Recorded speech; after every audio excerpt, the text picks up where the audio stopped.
Nous nous retrouvons sur le stand du secrétaire général de l'enseignement catholique pour cette deuxième journée de congrès des maires. Nous sommes au parc des expositions à Paris. Nous avons parlé beaucoup de Bretagne hier. Nous parlons aujourd'hui beaucoup de la région Rhône-Alpes. Mais nous allons refaire une petite incursion en territoire breton parce que le député qui est en face de moi n'a pas pu se libérer hier et fort heureusement il a pu le faire aujourd'hui. Donc il est d'une certaine manière en session de repêchage et nous allons pouvoir bavarder avec lui. Il s'agit en l'occurrence de Paul Molac, député du Morbihan, du groupe Liberté et Territoire. C'est un joli nom d'ailleurs, Liberté et Territoire. Vous allez certainement pouvoir nous en parler.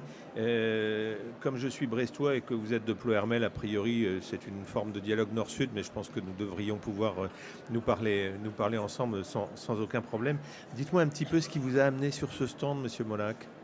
Eh ben d'abord, vous m'avez gentiment invité. Ça, c'est une première raison. Voilà. Et la deuxième, c'est quand même pourquoi l'avez-vous accepté ? L'enseignement catholique en Bretagne, c'est quand même quelque chose d'important. Je vois dans le Morbihan, c'est à peu près la moitié des élèves qui sont dans l'enseignement catholique, les autres étant dans l'enseignement public. Et donc, c'est un acteur important du territoire. Et un interlocuteur. Et en particulier dans le mien, parce que moi qui suis plutôt dans le nord du Morbihan, avec toute ma circonscription en fait tout l'est, mais il n'y a pas de grande ville, et l'enseignement catholique est un des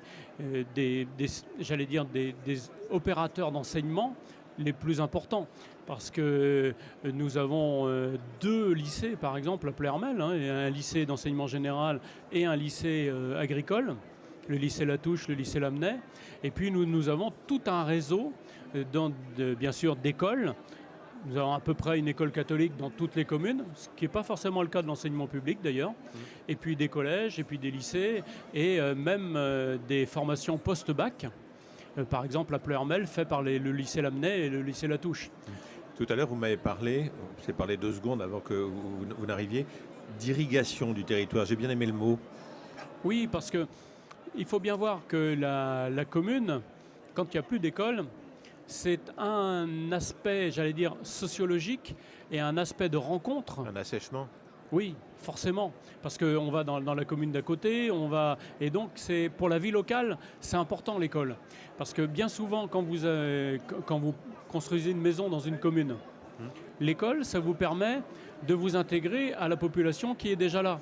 Alors c'est certes les parents qui ont des enfants là, à ce moment-là, ce qui ne sera pas votre cas forcément 20 ans après, mais ça vous permet de rencontrer des gens de la commune, ça vous permet d'être intégré à la commune. Vous pouvez prendre il y a l'OGEC, il y a l'Appel, il y a différentes associations dont vous pouvez participer. Et je dirais que c'est tout cet aspect associatif qui met du lien et qui fait vraiment qu'on fasse société ensemble. Et ça, je crois que c'est important parce que, en plus, les écoles catholiques, si vous voulez, il faut quand même dégager de l'argent parce que une partie des infrastructures sont quand même payées par les parents. Et puis, la directrice a une indemnité qui est aussi payée de cette façon-là. Donc, ça nécessite de récolter de l'argent. Et donc, finalement, ça motive. Et on voit chez nous des gens qui sont prêts tout simplement à donner un coup de main pour pouvoir faire les fêtes, etc., qui vont permettre après, j'allais dire, de mettre du beurre dans les épinards. Et c'est un professeur d'histoire et géo, ancien professeur d'histoire et géo de l'enseignement public, qui parle. Oui, alors, vous pouvez avoir la même chose quand vous avez des amicales laïques ou ce genre de choses. C'est pas, je veux dire, c'est l'aspect en général qui est l'école. Quand il n'y a plus d'école dans une commune, c'est un problème. Alors, chez nous, puisque historiquement on a plus d'écoles effectivement catholiques, eh bien c'est plutôt, les gens se retrouvent plutôt autour de l'école catholique. Si je vous prends un ancien canton, par exemple celui de Josselin, il y a 11 communes, il y a une école publique et 11 écoles catholiques. Donc l'irrigation, elle tient aussi par ça, par l'ancienneté du réseau. Vous savez, quand les écoles ont été créées, la loi de 1823 demande à ce que les communes mettent en place des écoles. Mais très souvent, les communes ont en fait délégué à des congrégations religieuses le fait de mettre en place ces écoles-là. Par exemple, les frères de Ploërmel. Et donc, c'est comme ça que c'est monté petit à petit le réseau, si vous voulez, catholique, en tout cas chez nous. Quand on lit votre fiche biographique sur Wikipédia, on voit quoi ? On voit autonomiste, écologiste, socialiste, régionaliste. Groupe Liberté et Territoire aujourd'hui, La République En Marche. Vous avez tâtonné longtemps, non? Non, je tâtonne pas en fait. Fondamentalement, C'est tout ensemble alors. je suis un régionaliste. Ouais. Et donc, qu'est-ce qui fait l'intérêt du local, et en particulier en campagne? C'est que vous côtoyez plein de gens, et en particulier des gens qui ne pensent pas comme vous. Donc, quand on dit, quand il y a une volonté, il y a aussi un chemin. Ce chemin, c'est trouver le compromis qui permet d'avancer. Très gaulliste ça, hein. C'est très... C'est très gaulliste, hein. C'est Olivier Guichard, là où il y avait une volonté, il y a un chemin, c'était lui. Mais bon. En tout cas, c'est pour vous dire, j'ai des convictions qui sont affirmées, effectivement, au niveau social, au niveau de ce que doit être une société. L'argent, pour moi, n'est pas forcément la chose qui doit venir en premier. Le social, la cohésion sociale, c'est très important. Les valeurs humanistes, c'est très important. Alors, je disais quelquefois, moi, qui m'a donné ces valeurs humanistes? Parce que finalement, étant du pays de Ploermel depuis toujours, je dis souvent, c'est le christianisme, pour être clair. Alors j'ai peut-être une lecture humaniste du christianisme, c'est ce que me disaient certains, une lecture humaniste, voire sociologique, et non plus véritablement religieuse. Mais je crois qu'il y a des valeurs et des propositions dans le christianisme qui sont tout simplement des propositions d'ailleurs qu'on trouve dans plein de religions, et qu'on trouve aussi chez certains qui se disent laïcs, mais qui ont ce sens de la société. Parce que il y a finalement, des barrières artificielles d'après vous? Parfois, oui, il y a des postures. Et puis, tant qu'on ne discute pas avec ceux d'en face, on n'arrive pas à trouver un compromis. Et il y a le bien, le mal, et puis et ça, c'est pas comme ça qu'on fait société. Travailler avec ceux qui ne pensent pas comme vous, c'est faire société? Ah oui, complètement. Pour peu qu'ils aient envie de faire un projet et qu'ils aient envie de te faire ce qu'il faut pour aller dans ce projet-là, oui, bien sûr.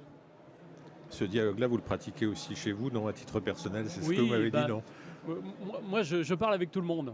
Oui. Je vais dans les fêtes de village, etc. On trouve quelqu'un qui va arriver, qui vous appelle Paul, qui vous tape sur l'épaule. On boit un coup ensemble, on discute. On n'est pas forcément d'accord sur certaines choses, mais on se parle. Mais je pensais aussi à votre famille. Alors, ma famille, ma famille, c'est un peu... vous savez, je suis avec... j'ai rencontré mon épouse, j'étais en 3e. Depuis, on est toujours restés ensemble. Je ne sais pas comment elle fait pour me supporter, d'ailleurs. Mais on pourra lui mettre, je ne sais pas, une auréole ou une médaille. Je ne sais pas, ça dépend comment on voit les choses. C'est vrai qu'on a 7 enfants. Catholique, c'est ça? 7 enfants, oui, effectivement. Je suis atypique dans bien des domaines. Vous m'avez l'air. Il y a une chose, c'est pas un détail, hein, loin de là. Et vous parlez le breton. Quelle est la place que vous souhaiteriez peut-être voir promue dans l'enseignement catholique, pourquoi pas, en matière linguistique? Moi, je crois que dans ce pays, on reste encore très marqué par le monolinguisme et par une place... C'est plus facile pour se comprendre, remarquez. Hein. Alors oui, mais justement, ça n'empêche pas. Il faut une langue commune, ça on est d'accord. Mais après, ça ne vous empêche pas de posséder 2 ou 3 autres langues, sans problème. Oui, et le système scolaire peut très bien servir à ça. Simplement, j'ai quelquefois l'impression que le français a servi non seulement de langue commune, mais de langue d'exclusion et de langue où en fait on s'en est servi pour exclure. Et ça a été, pendant un moment, l'orthographe était finalement la matière avec laquelle on sélectionnait. Donc, quelque part, le français a servi peut-être pour intégrer, mais il a aussi servi pour exclure. Et on tapait sur les doigts de certains écoliers qui ne parlaient que breton. Par exemple. Donc il ne faut pas voir les choses d'une façon univoque, parce que le fait d'avoir une langue commune n'en empêche pas des postures de discrimination. Et moi, la promotion que je fais, et je le fais depuis longtemps, parce que je suis très favorable à l'enseignement bilingue avec une langue régionale. Je pense que dès la maternelle, il faut commencer comme ça.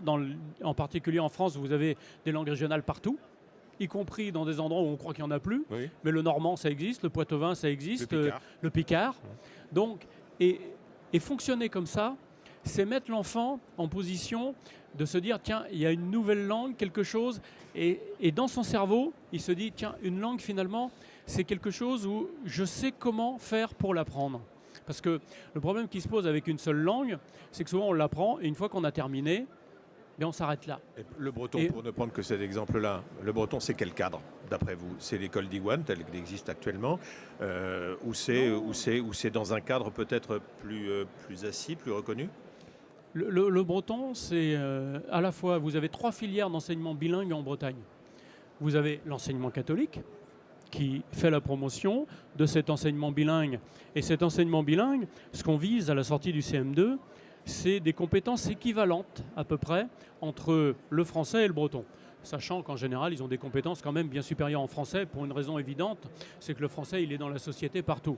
Le breton, on l'apprend essentiellement à l'école. Donc là, et ce qu'on vise, c'est à peu près une faculté à s'exprimer. Et quand on a fait, et même dans l'enseignement catholique, à un moment donné, il y avait aussi une intégration de la langue anglaise un petit peu plus importante que ce qui se fait normalement. Et on arrivait au CM2 avec des enfants qui, quand ils arrivaient au collège, étaient capables de suivre des matières en français, bien sûr, en breton et en anglais. Et dans ce cas-là, effectivement, on peut introduire une 4e langue assez facilement au collège, ce qui fait que quand ils sortent du lycée, ils sont quadrilingues. Et c'est ça. Et là, du coup, on a des élèves qui, au niveau de la compétence en langue, sont totalement désinhibés. Ce qui est important parce que des générations et des générations on leur a mis dans la tête qu'il ne fallait pas faire de fautes. Or, quand on apprend une langue, on fait des fautes. Et le plus important, c'est pas de parler la langue avec un code qui est exactement respecté, c'est de se faire comprendre. Et ça, je l'ai eu avec les Britanniques, parce que à un moment, je parlais quand même anglais assez mal. Je le parle un peu mieux aujourd'hui, mais les Britanniques ne m'ont jamais dit que je parlais mal anglais. Et tant qu'ils me comprenaient, ils disaient non, c'est très bien, allez-y. Et c'est ça qu'il faut viser. C'est pas la perfection de la langue jusqu'à l'orthographe avec savoir si on met un Y. Le français est une langue compliquée. Hein. Quand on voit un certain nombre de phonèmes qui peuvent s'écrire de 4 façons différentes, l'écriture étymologique c'est bien, mais c'est un peu compliqué. L'idée, c'est que tant qu'on arrive à se comprendre, tant qu'on arrive à communiquer, bien c'est ça l'essentiel. Et c'est en fait ce que demandent la plupart des personnes. Et c'est ce qu'on va vous demander ensuite quand vous allez aller à l'étranger. Donc c'est là-dessus qu'il faut travailler. Il y a un dernier point que je voulais aborder avec vous, monsieur le député, et ça nous servira d'ailleurs d'introduction aux tables rondes qui vont suivre. L'encyclique du pape, Laudato Si, sur l'écologie intégrale. L'ex d'écologie des Verts que vous êtes, toujours animé, j'imagine, par ce sentiment d'importance de la planète et de la défense de l'environnement. Il en pense quoi et de quelle manière vous voyez la compatibilité entre ce qui se dit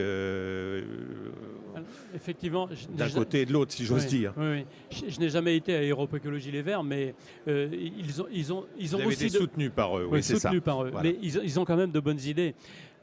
L'écologie, on ne fera pas sans. On voit bien aujourd'hui qu'on est dans un monde fini.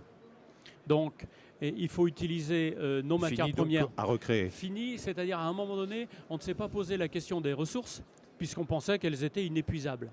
Ça, c'est le 19e siècle. Oui. Et c'est depuis, en gros, la fin de la Seconde Guerre mondiale qu'on commence à se poser la question, où va-t-on trouver des métaux rares ?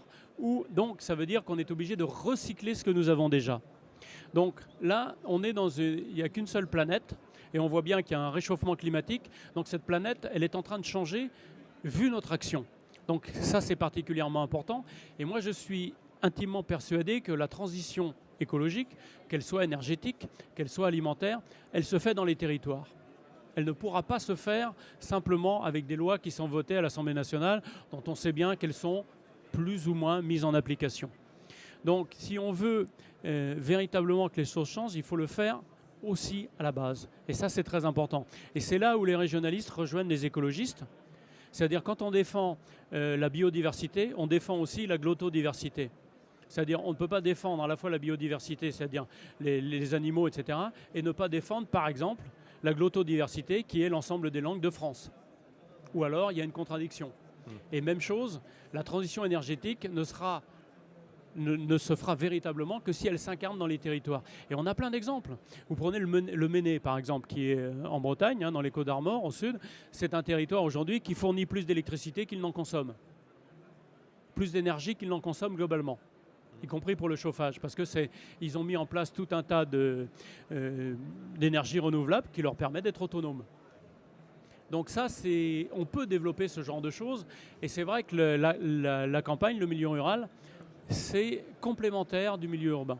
Mais quand vous avez lu l'encyclique du pape, vous vous êtes dit il s'occupe de ce qui ne me regarde pas, ou vous vous êtes dit il est pleinement dans Non, l'actualité? moi, je suis assez fan du pape François. C'est un jésuite, alors je connais l'ordre, je sais que c'est un peu les gauchistes de l'Église, mais ils ont des idées qui sont quand même très intéressantes. Souvenez-vous de ces jésuites qui ont mis en place des communautés en Amérique du Sud. C'est un ordre particulièrement... Mais vous connaissez la blague du jésuite qui demande son chemin à un paysan breton. Le paysan breton lui répond ça va être difficile pour vous, c'est tout droit. Oui, c'est ça. On est d'accord. Oui, mais ce monde est fait de subtilité quand même. Oui. Et ce qui est intéressant dans la démarche du pape François, c'est que ce n'est pas un idéologue. À un moment donné, il regarde la réalité. Quand, par exemple, quelqu'un lui a dit qu'elle avait 7 enfants déjà, mais qu'ils venaient tous par césarienne, il lui a dit « mais vous n'êtes pas obligé de faire des enfants comme des lapins ». C'est-à-dire qu'à un moment donné, votre vie est en danger. Ben, dans ces cas-là, il ne faut plus faire d'enfants. Et c'est ce bon sens-là qui manque quelquefois, non seulement dans l'Église, mais aussi à l'Assemblée nationale et dans nos gouvernants. C'est-à-dire qu'à un moment donné, il faut regarder la réalité, il faut faire avec. La prise de conscience de l'urgence climatique et en même temps la nécessité d'un nouveau modèle économique, est-ce que ça n'est pas une chance? Moi, c'est ce qu'un économiste m'a dit la semaine dernière. Il y a une chance là à saisir. Vous êtes d'accord avec ça? En tout cas, le système parce que le système économique que nous avons aujourd'hui repose sur la consommation effrénée de matières premières et d'énergie. On voit bien qu'aujourd'hui, ce n'est plus jouable à long terme. Donc peut-être qu'effectivement, c'est une chance pour refaire société. Quelqu'un aussi est en train de réfléchir, si vous voulez, quand vous augmentez le PIB, est-ce que vous augmentez en même temps l'impression de bien vivre? Et en fait, vous vous apercevez qu'au début, oui. Parce que les gens vraiment très pauvres, vous augmentez le PIB et il y a une amélioration de la vie quotidienne. Mais à un moment donné, ça plafonne. C'est-à-dire qu'il y a beau augmenter le PIB, les gens n'ont pas l'impression que leur situation s'améliore. Et ça pose véritablement un problème, parce que ça pose un problème en tant que politique publique, ça pose un problème comment le citoyen voit son avenir. Et on voit bien que les Français sont pessimistes, alors que finalement, quand on regarde dans quel monde ils vivent, on a une des sécurités sociales quand même qui est l'une des meilleures du monde. Il y a de la précarité, mais globalement, on vit plutôt mieux que dans certains pays. Ça n'empêche pas que pour autant, il y a un certain pessimisme. Donc on voit bien que l'économie ne suffit pas à répondre aux enjeux de ce temps et aux questions que se posent les gens. Donc il y a plusieurs réponses possibles, bien sûr. La religion peut en être une pour certains. Mais de toute façon, on ne pourra jamais passer à côté d'une chose, c'est que nous faisons société ensemble. L'homme est un animal grégaire, donc il ne peut pas vivre tout seul. Vous jouez toujours de la bombarde dans un bagad à Pleuhermel? Alors non, mais j'ai toujours un groupe de musique où j'anime quelques fest-noz, et moi je suis chanteur maintenant. Merci à vous. Je vous en prie, merci Au revoir, beaucoup. Monsieur le député.